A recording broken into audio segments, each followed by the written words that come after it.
Mi amadísimo público de Vive Sin Límites de Amalia Díaz Enríquez. Hoy, como siempre, presentándoles todo nuestro amor, nuestro respeto, el que ustedes merecen.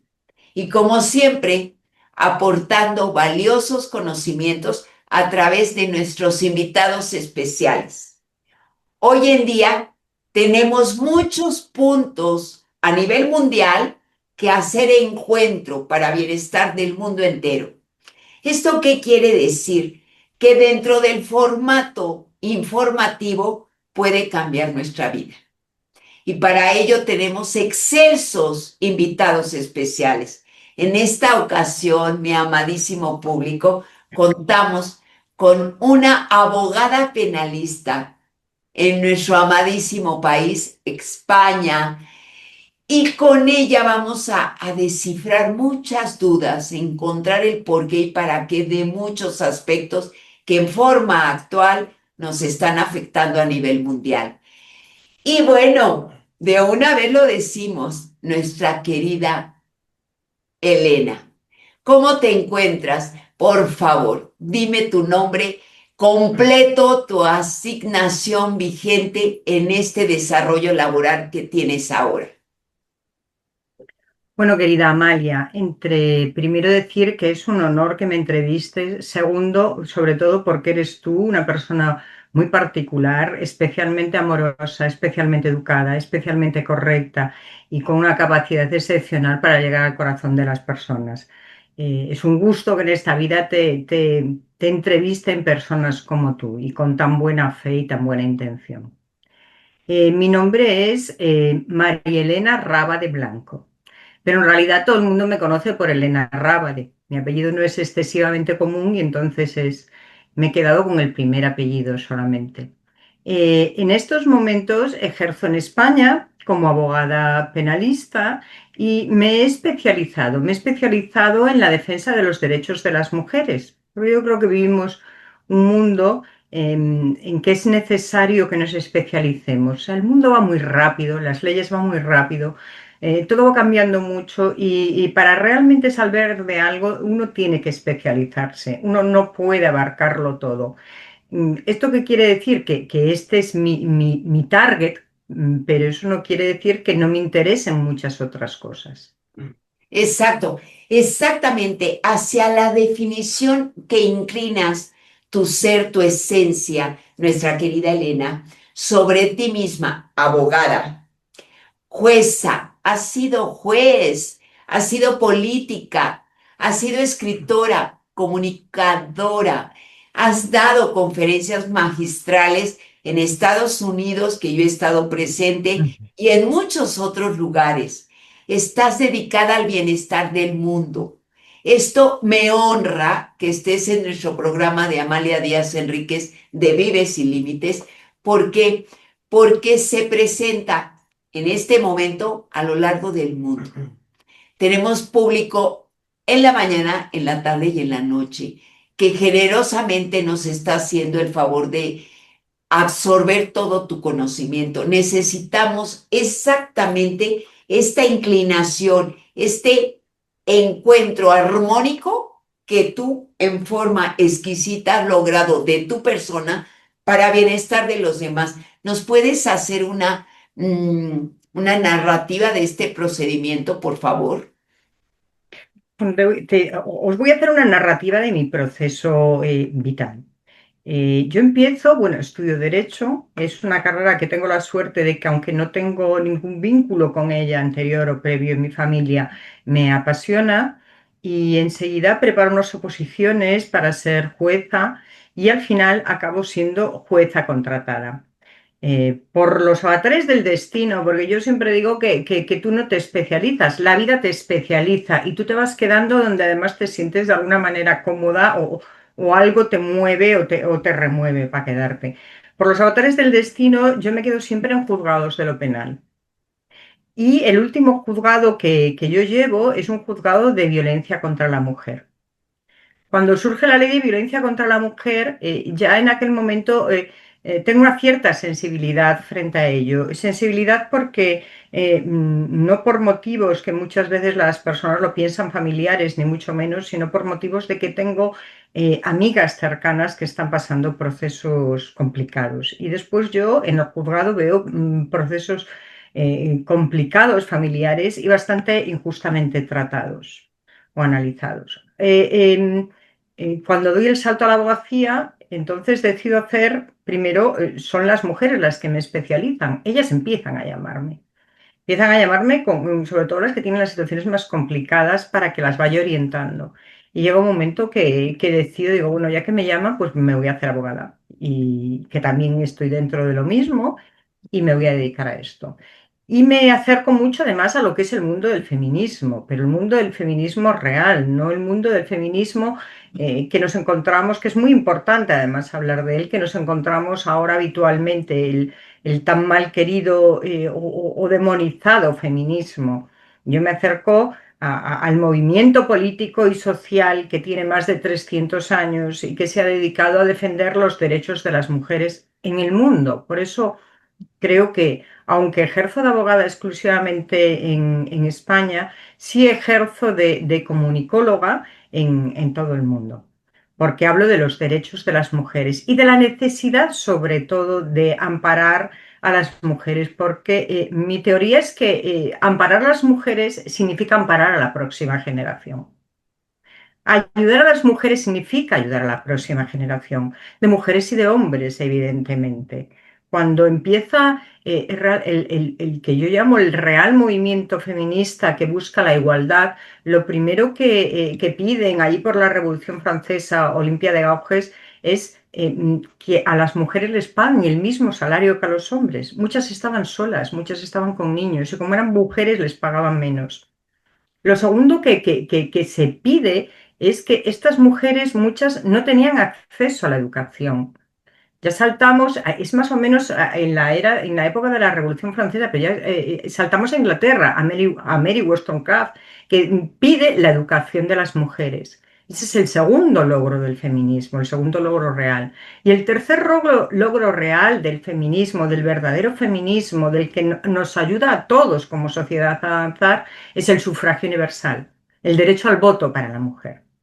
Exacto. Entonces, ahora en muchos países del mundo, sobre todo los occidentales, existe lo que podríamos llamar una igualdad real. Nuestras leyes nos amparan por igual a hombres y mujeres, pero lo cierto es que en la vida real, en la calle, no tenemos los mismos derechos.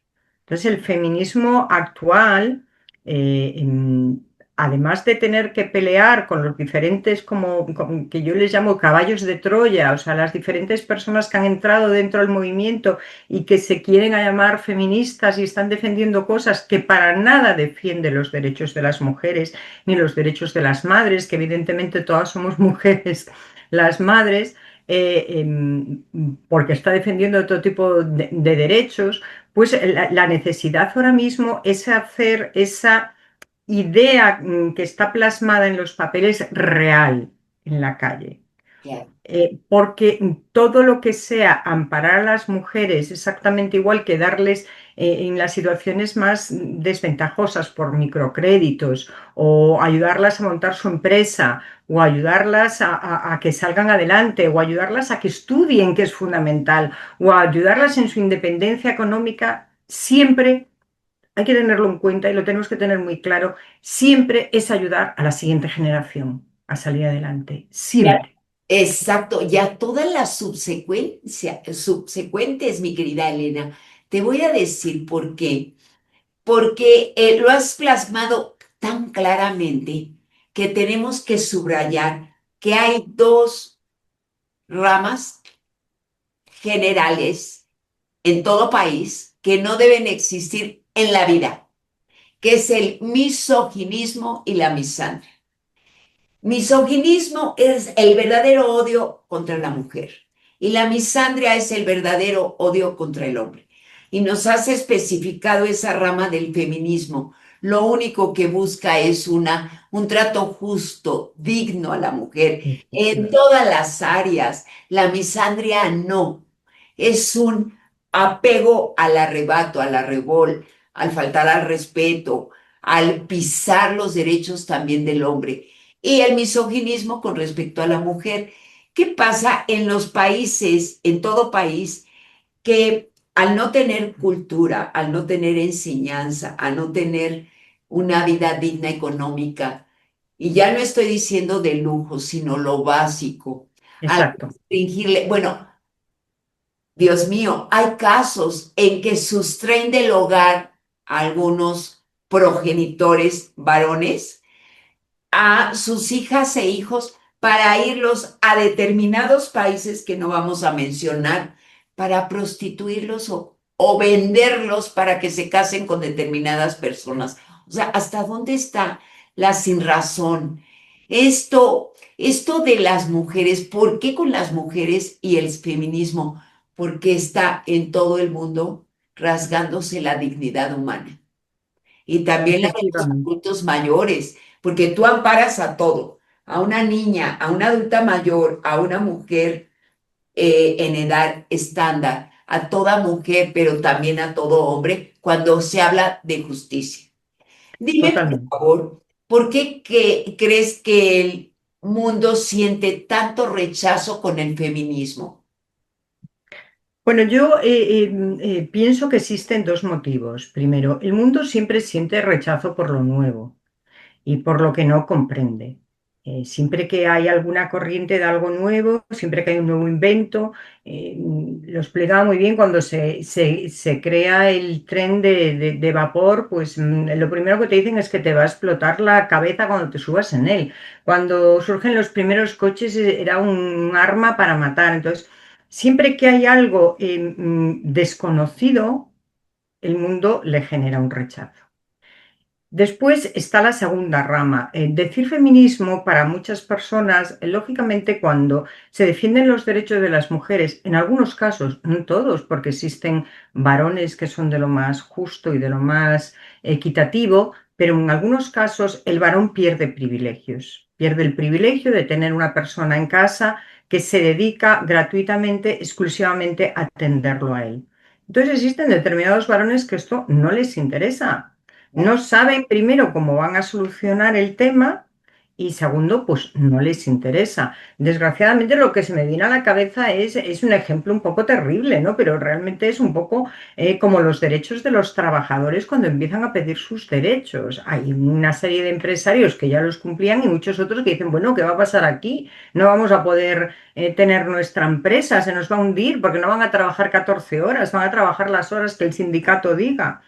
Bueno, pues viene siendo un poquito lo mismo cuando las mujeres empiezan a reivindicarlo. Y después hemos tenido, las mujeres no tienen el poder, por mucho que digamos, al poder lo tienen los hombres y uno solamente tiene que mirar los políticos importantes, los presidentes de los partidos políticos, los consejos de administración de las empresas, los directores de los bancos, los directores de los grandes están dirigidos por varones. Eso quiere decir que el poder siempre impone también su pensamiento. A las mujeres es mucho más difícil que nos den espacios para explicarnos, para contarnos y para que digamos lo que queremos decir. Entonces, eso, cuando uno no sabe lo que es muy fácil que entren corrientes dentro del feminismo, en este caso, dentro de los derechos de las mujeres, que empiezan a decir disparates y tonterías que no son los que decimos nosotras, pero que desvirtúen totalmente nuestro discurso y que digan, mira esta pandilla, ¿qué es lo que está pidiendo? Bueno, pues en estos momentos,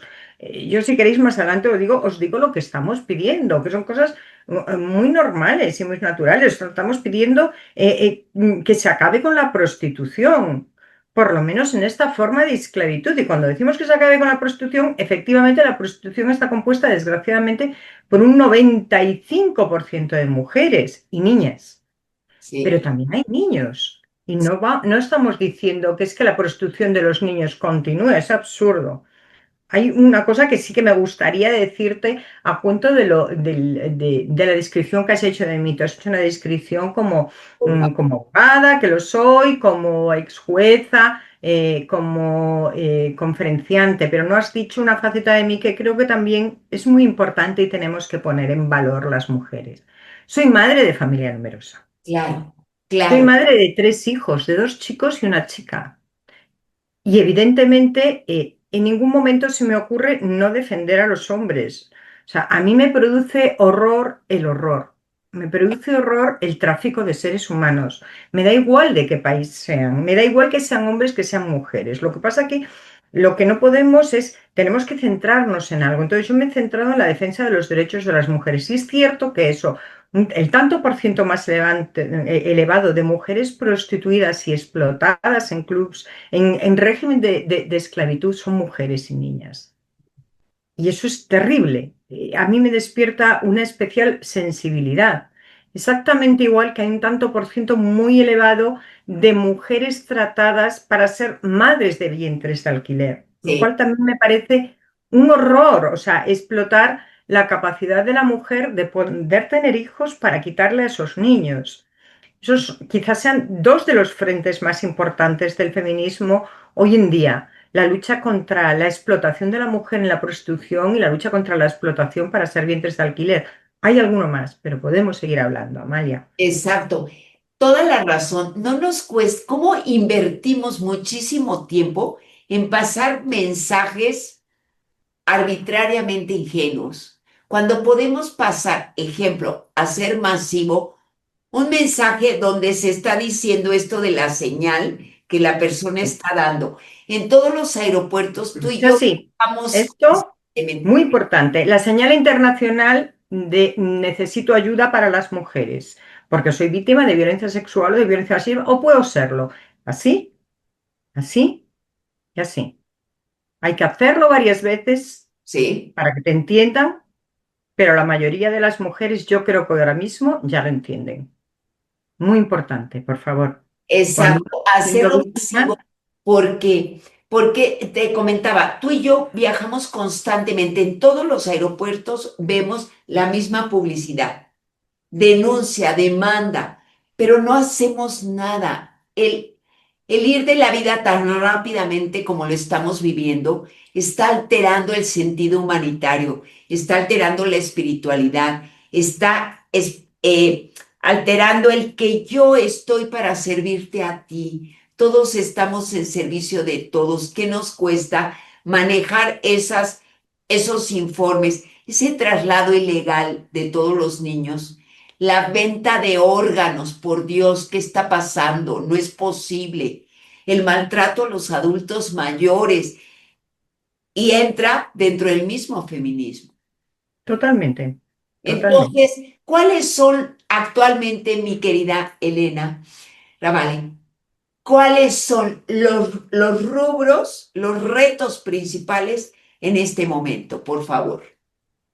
Bueno, yo creo que lo hemos hablado. Primero tenemos que, lo más importante en estos momentos es difundir quizá lo que es el mensaje feminista y lo que es el feminismo, que es la defensa de los derechos de las mujeres, o de, mejor dicho, de las nacidas hembras de la especie humana, que nos caracteriza y nos diferencia nuestro menor tamaño físico y nuestra menor fuerza física debido a eso mismo, nuestra menor musculatura y nuestra capacidad para ser madres. Pues esto lleva a una serie de consecuencias. ¿Cuál es la defensa del mismo? Pues mira, lo primero, la violencia contra la mujer, que es terrible. O sea, ese menor tamaño físico y esa capacidad para ser madre nos lleva a unas tremendas situaciones de violencia en muchas cosas. Desde dentro del hogar hasta fuera del hogar, porque también lo tenemos en el trabajo. Hay un estudio bastante, yo creo que esto es a nivel mundial, estamos hablando del mundo occidental, no estamos hablando a nivel mundial porque tenemos otros países en unas situaciones mucho más precarias, Sí. que dice que las mujeres en la universidad son tan brillantes o más que los hombres, incluso tienen los primeros puestos, pero hay un momento en que las mujeres se quedan detrás. Y el momento en el que las mujeres se quedan detrás es cuando son madres, porque evidentemente uno no puede ser trabajadora de primera línea y madre al mismo tiempo y ser y llevar ambas cosas si no cuenta con ayuda de la misma manera. Entonces, nosotras competimos, aunque ellos no sean conscientes, en inferioridad de condiciones. por dar un ejemplo que yo cuento mucho porque me parece muy importante. Y eso Por es lo favor. que tenemos que poner evidentemente sobre el papel porque todo esto claramente tiene solución, por eso estamos peleando por ello. Fíjate lo que te hablaba antes, Marita, de todo lo que hemos ya ganado, o sea, hemos conseguido el voto, hemos conseguido el poder entrar a las universidades, hemos conseguido el que se nos pague lo mismo prácticamente siempre. Ahora vamos a por lo siguiente, en que se sea consciente de que la mujer necesita ser madre porque la sociedad necesita continuar avanzando y necesita tener unos nuevos miembros, pero necesita ayuda en esos casos. Y algún tipo de ayuda, pues por ejemplo, del padre de los niños sería lo primero, de alguna manera repartirse al 50%, porque si no, la competencia es lo que nosotros llamamos una competencia desleal. Y te voy a dar un ejemplo. Yo que he sido jueza. Yo tengo una compañera jueza de un órgano colegiado. Son tres jueces. Son dos hombres y una mujer. Entonces, ella me contaba un día la diferencia fundamental en ella. La diferencia fundamental en ella es que todos, imagínate que entran a trabajar a las 9 de la mañana. Los tres entran a trabajar a las 9 de la mañana. Han hecho la misma oposición, han estudiado lo mismo y están exactamente igual de preparados. A las 9 de la mañana, cuando llegan sus dos compañeros varones, llegan de haberse sentado en la mesa y haberse tomado su buen desayuno con su buen zumo, sus huevos revueltos, su lo que sea y su buen café.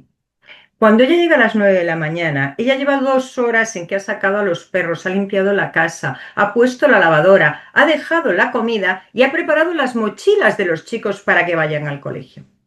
Sí, sí, Y eso nadie lo ve.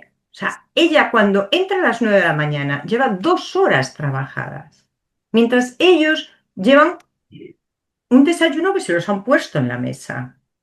Entonces, de alguna manera, eso que no quiere decir, bueno, qué es lo que está haciendo la sociedad actual, y a mí me parece un error terrible, que es decir, bueno, pues las mujeres dejan de ser madres. Es que no puede ser, o sea, lo que tenemos es que buscar la forma de que cuando lleguemos todos al trabajo, todos hayamos desempeñado nuestra parte de nuestras tareas en la casa, porque los hijos son de dos y la sí, casa es de dos. No es tuya solamente. Y si ambos desempeñamos un trabajo similar para el progreso de ambos, ambos tenemos que realizar lo mismo. Y es la única forma. Entonces eso es una labor que no vale la ley, no vale que la ley la diga. ¿Qué te va a decir la ley? Es que es una mentalización de la sociedad, por eso hablar es tan importante. Entonces, eso nos puede llevar a la violencia contra la mujer, al tema, el siguiente, los vientres de alquiler. Tercero, sí. lo que nosotros llamamos la abolición de la prostitución, que nunca va contra la mujer prostituida, nunca. Siempre va contra el traficante, contra el proseneta y contra el consumidor de prostitución. Quizá esos sean los tres puntales más importantes, junto con no nos queda otro remedio con las igualdades salariales que todavía seguimos peleando porque no siempre son iguales. Siempre los sectores en que hay mujeres se cobra como se considera que la mujer su salario secundario siempre cobra menos que los sectores de producción que están masculinizados.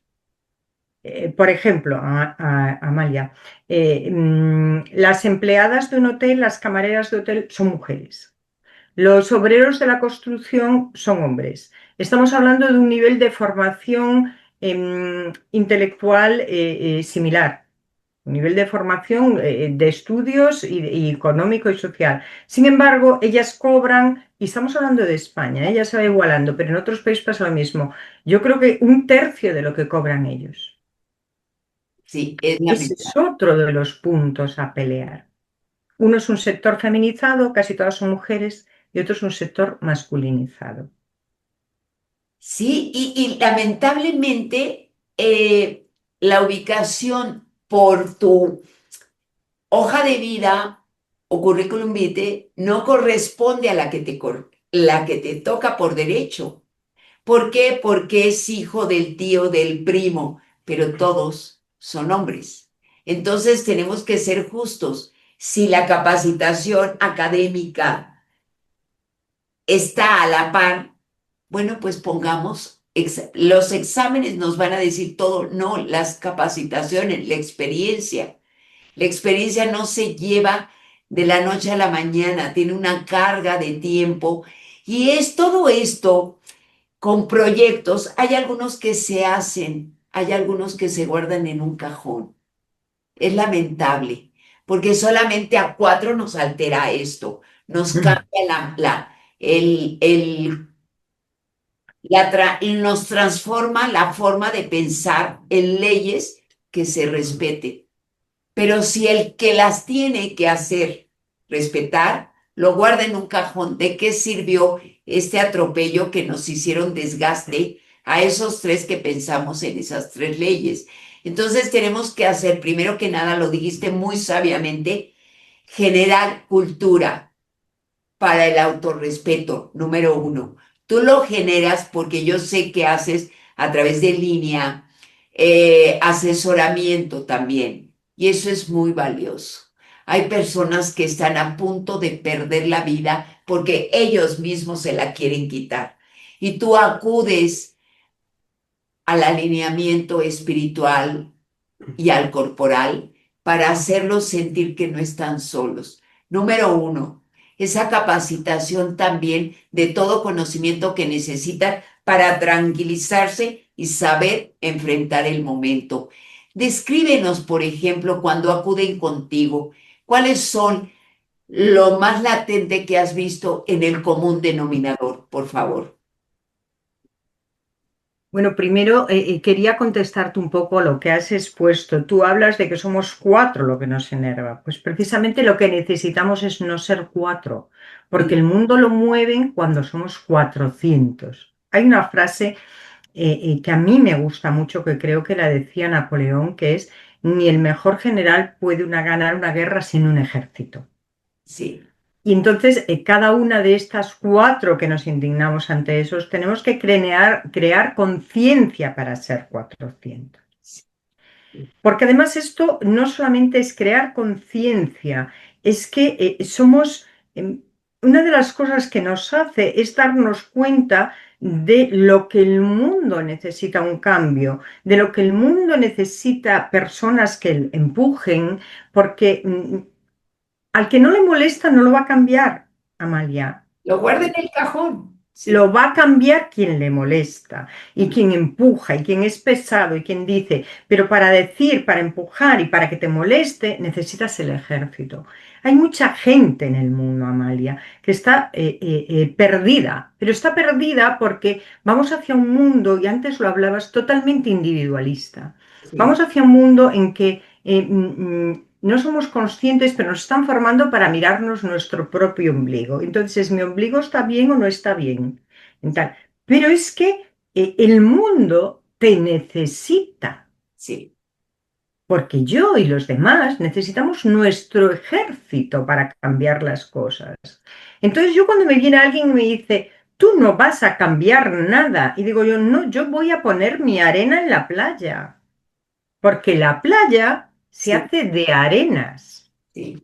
Y De cada uno tenemos que poner nuestra arena.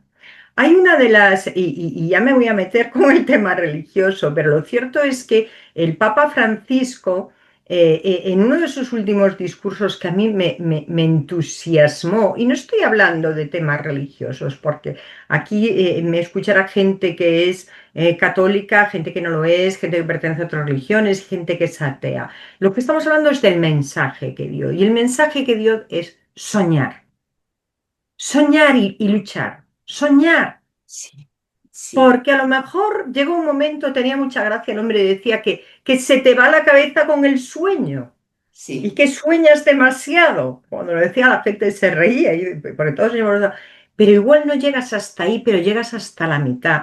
Igual no has puesto una caja de granitos de arena, pero has puesto uno que es el que puede ayudar. Entonces, hay mucha gente desesperanzada en el mundo porque no ha encontrado lo que los asiáticos o los japoneses llaman, creo que es el ikigai. O sea, sí, es su motivo en el mundo. Y su motivo en el mundo siempre es aquello que a ti de alguna manera te afecte, y que estés dispuesto a luchar por ello, pero que no es por ti, es por mejorar tu sociedad, por dejar un mundo mejor a los que nos siguen. A mí me mueve mucho, por ejemplo, o me ha movido mucho mi hija. Me ha movido mucho porque yo quiero, de generación en generación, las mujeres de mi familia hemos ido dando un pasito hacia adelante. Y yo quiero intentar dejar para ella un mundo un poco mejor, dentro de lo que yo puedo.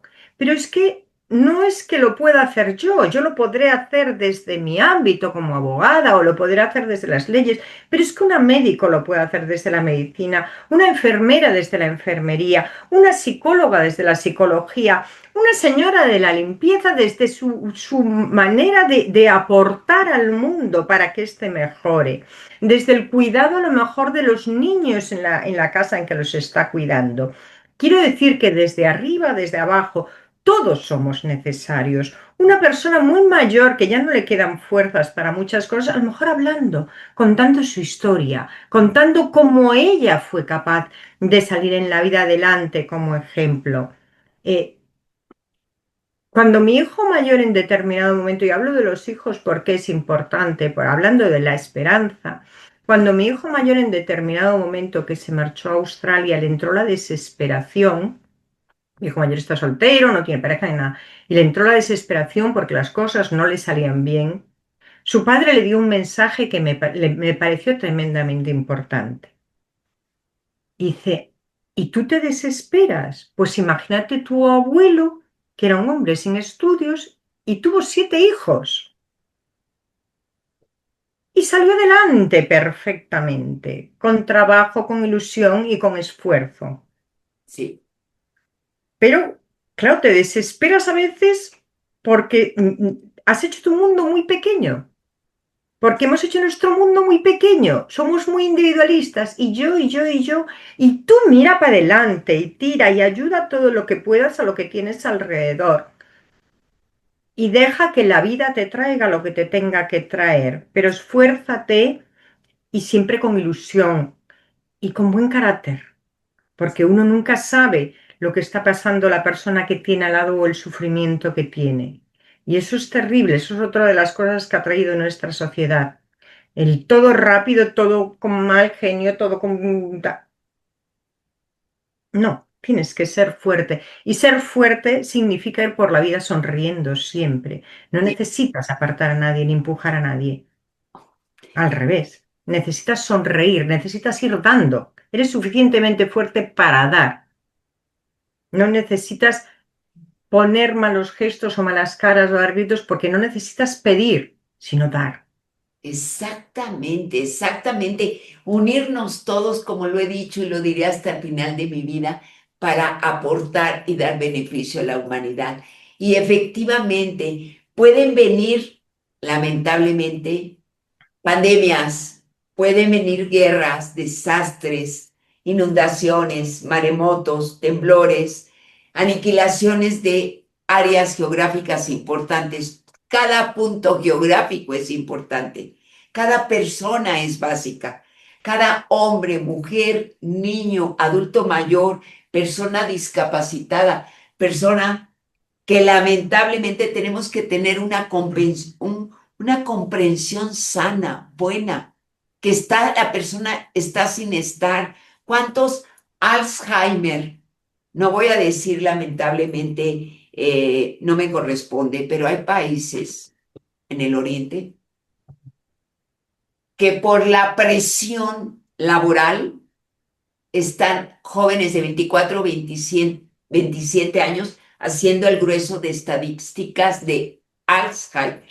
Hay tanta presión. ¿Por qué no presionamos por amar, por comprender, por olvidarnos un momento de lo demás, de lo externo, de lo absurdo y decir, tengo tiempo, ¿para qué? Para escucharte. ¿Qué cosa? Lo que quieras. ¿No me quieres hablar? No importa, estoy aquí para estar junto a ti. Que sientas que no estás solo.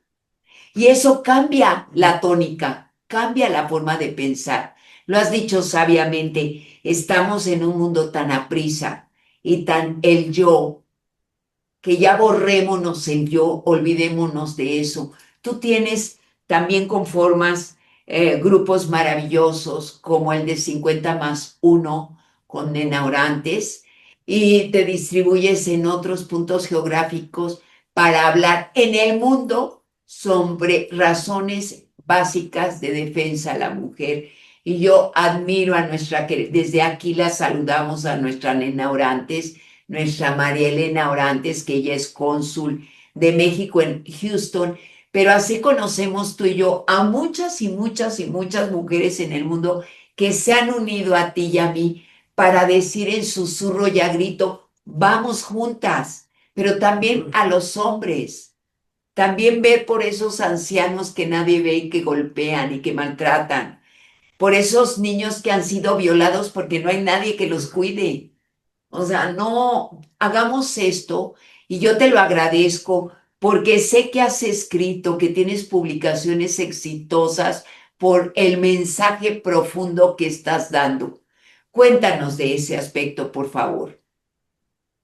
Bueno, no he escrito todo lo que debería de escribir.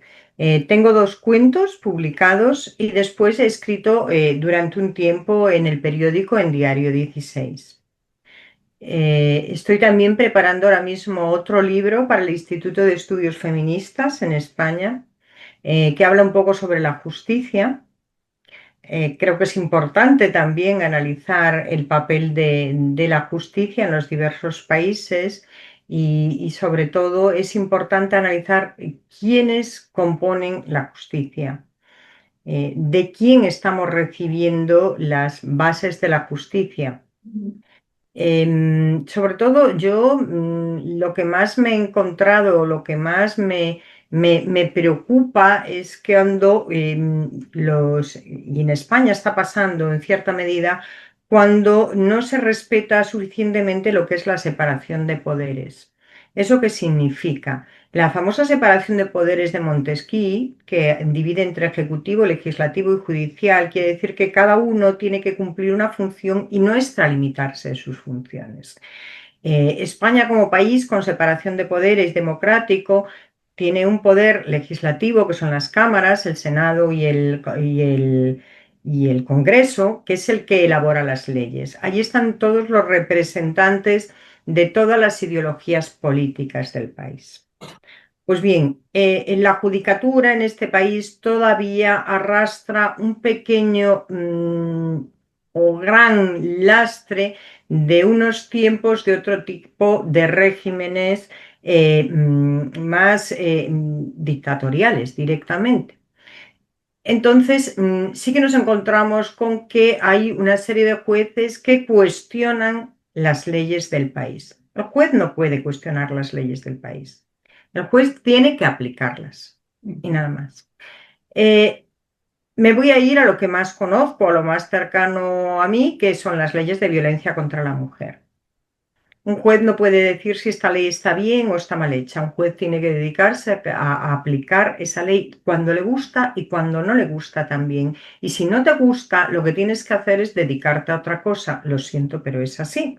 Sí, Pero sí, si tú te dedicas a la judicatura, si tú eres juez, tú tienes que aplicar las leyes que tu gobierno aplicas. está publicando.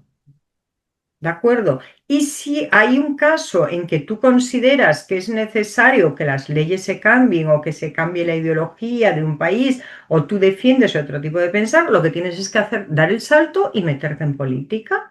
Entonces, ahí, ya al Parlamento, es donde se hacen las leyes.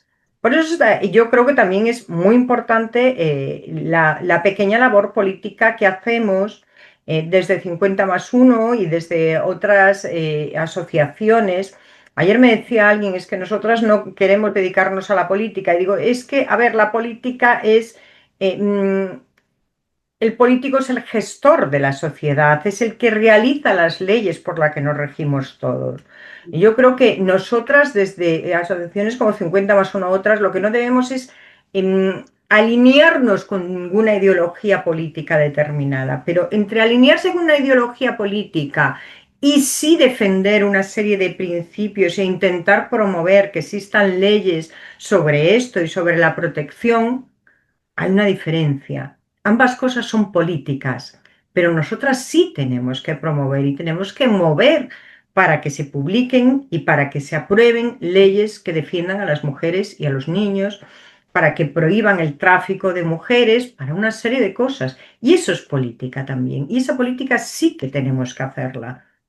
Exactamente, y se está dando, simplemente 50+1 tiene ya cercano al número 7.000 mujeres en el mundo ocupadas para ello, realmente preocupadas por el bienestar de las demás generaciones y de la misma que estamos nosotros viviendo.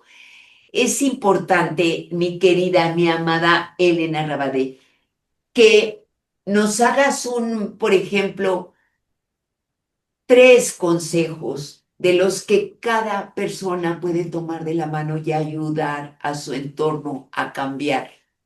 ¿En qué podemos nosotros involucrarnos para que ese cambio sea radical y que se efectúe realmente? A ver, lo primero es que vuelvo a lo mismo, capitalismo desenfrenado, porque es desenfrenado y sin principios, y este individualismo acérrimo al que nos lleva nuestra sociedad, tenemos que pararnos y plantarnos frente a él, eh, que nos lleva a un pensamiento social mucho más elevado que es el que tenemos que tener. Ese es el primer planteamiento. El primer planteamiento es defender de alguna manera cualquier corriente social que pretenda unirnos, ayudarnos. El segundo, y muy importante, que yo creo que es el que está llevando a nuestras juventudes a la desesperación y al no querer vivir y a una serie de cosas, es encontrar eso, tu ikigai. ¿Qué es lo que a ti en la vida te mueve? ¿Cuál es tu objetivo en la vida? ¿Cuál es ese objetivo en la vida que además de que a ti te mueve, te gusta, te satisface y te hace sentir bien, tú pones tu granito de arena Sí, para la sociedad? O sea, la pregunta que nosotros nos tenemos que hacer, que a mí es algo que me gustó muchísimo del Congreso de Houston, yo sé que después es un latiguillo que se dice mucho en Latinoamérica y no se dice en España, pero me parece una pregunta maravillosa y que debíamos de hacer todos y debíamos hacer constantemente es: ¿qué puedo hacer por ti? sí, Así de sencillo. sí, ¿Qué sí, puedo hacer por ti? Dentro de mis posibilidades. ¿En qué te puedo ayudar? Entonces, si tú juntas esas dos cosas, un motivo o una razón en la vida para vivir, que no todas tenemos que ser general, podemos ser ejército y hasta de los más, pero todos tenemos algo. Y sí, después hay un tercer punto que es muy importante, que es la humildad. La humildad no es como un sentimiento de que yo no soy nada ni valgo para nada, es justo lo contrario. Es saber que nosotros formamos parte de un eslabón importante en el mundo, pero que no somos nadie sin el resto de la cadena. Entonces tenemos que saber exactamente qué podemos aprender y qué nos puede aportar también el resto de la cadena humildemente. Porque todo el mundo, absolutamente todo el mundo sobre la superficie de la Tierra tiene algo que enseñarte. Y tú lo que tienes es que tener esa humildad para aprenderlo y sí, formar la cadena y tener en cuenta algo muy importante, que es necesario que seamos fuertes, muy fuertes, porque las cadenas son tan fuertes como el eslabón más débil de ella. sí. Entonces, Y tú tienes que pelear, no solamente por ti para salir adelante, sino por la sociedad que tienes y por lo que tú quieres dejar, que tiene muchos defectos, demasiados defectos, y está en un momento tremendamente peligroso. Aporta tu granito de arena, sé un eslabón más para frenar determinadas cosas. sí. Por ejemplo, que estamos en este rubro de tomarnos de la mano y ayudarnos.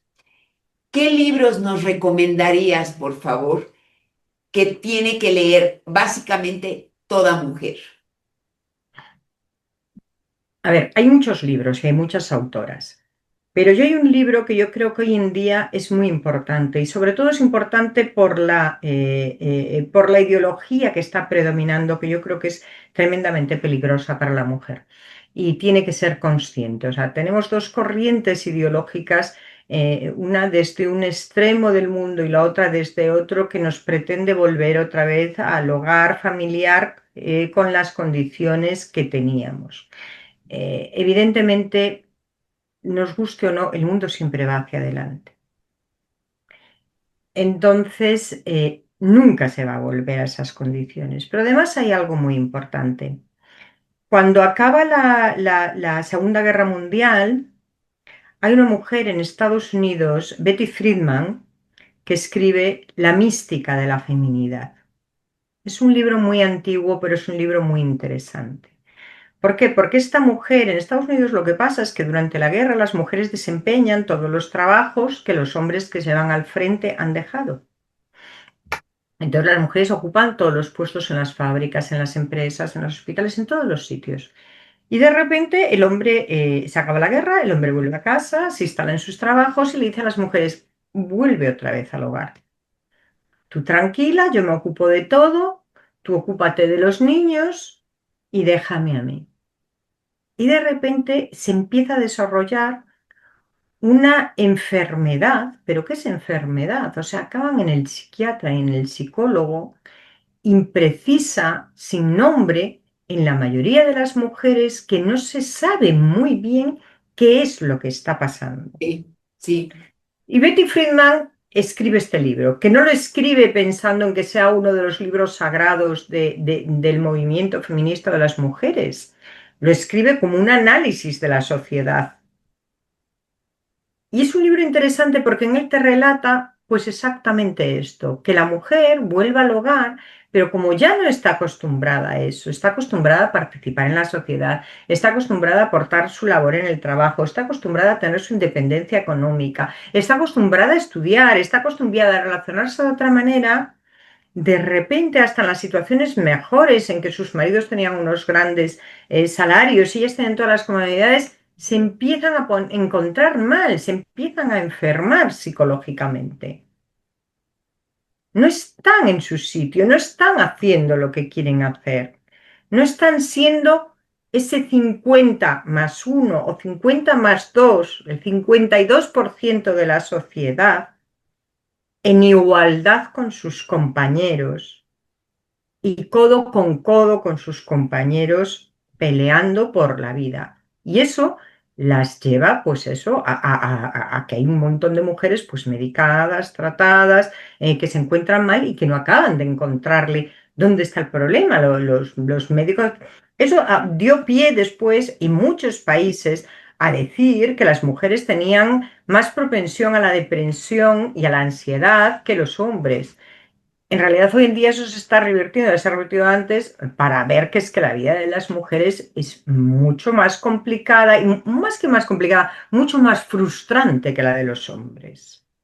sí. Hay muchas tareas que, como has dicho, no se ventilan, nadie las comenta.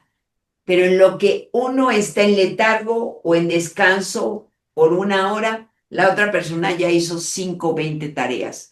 Y además ha cambiado la legislación laboral en relación a la salud mental. Y aquí es equidistante, tanto para hombres como para mujeres. Lamentablemente, bueno, nos dice una gran universidad, la Universidad de Harvard, a través de todos los estudios de todas las décadas que lo has tenido, que un 80 y tantos por ciento de enfermedades nacen aquí. Si hay carencias en el alma, si hay carencias en el Totalmente. espíritu, si no va a ser una cancelación de un movimiento, de una articulación, puede ser una parálisis, puede ser un infarto cerebral, un infarto cardiovascular o un infarto respiratorio. Es sabido de muchas defunciones de personas jóvenes por eso, porque hay un paro respiratorio o un derrame cerebral y la persona se fue por una minuta, un desacuerdo. Entonces, agradecemos mucho, mucho, mucho tu presencia con nosotros, nuestra querida Elena Rabade. Y no va a ser la primera vez, van a ser muchas, muchas subsecuentes, porque tenemos que recibir todo lo que tú sabes que es muy importante, es radical para los momentos que estamos viviendo, no a nivel nacional, a nivel mundial. ¿Cómo empezamos tomándonos de la mano de los expertos como tú? Eres excelsa en todas tus ramas. Repito, abogada, jueza, política, escritora, comunicóloga, amiga, esposa, madre, hija de nuestro Creador, pero sobre todo consciente y coherente de lo que has venido a la vida. Celebro mucho mi amistad contigo, el cariño que siempre me das y esa comunión espiritual sobre los mismos motivos. El tomarnos todos, como lo he dicho en nuestro programa de Vive sin Límites de tu servidora Amalia Díaz Enríquez, que todos unidos, tomados de la mano, formaremos siempre un mundo mejor. Te agradezco mucho. ¿Tus redes cuáles son, por favor, mi querida Elena? Bueno, pues estoy en Instagram como Elena Rábade, estoy en LinkedIn como María Elena Rábade Blanco y básicamente, y en Twitter como Elena Rábade también. En todos pone que soy abogada, o sea que en todos lo vais a ver o me vais a distinguir por eso. Y además tú te distingues por hacer justicia con rectitud, con neutralidad, con respeto y sobre todo con equidad. Y eso actualmente es muy difícil encontrar. Por eso invito a mi público, mi amadísimo público, a que encontremos a Elena Rabade en todas esas redes que nos ha dicho. Y yo te despido con todo mi amor, con todo mi respeto, mi profunda gratitud y también a mi amado público. ¿Qué, en una frase, qué puedes decirle a nuestro amadísimo público que en este momento, en su desayuno, comida, cena o merienda, está absorbiendo tu conocimiento? ¿Qué le puedes decir, por favor?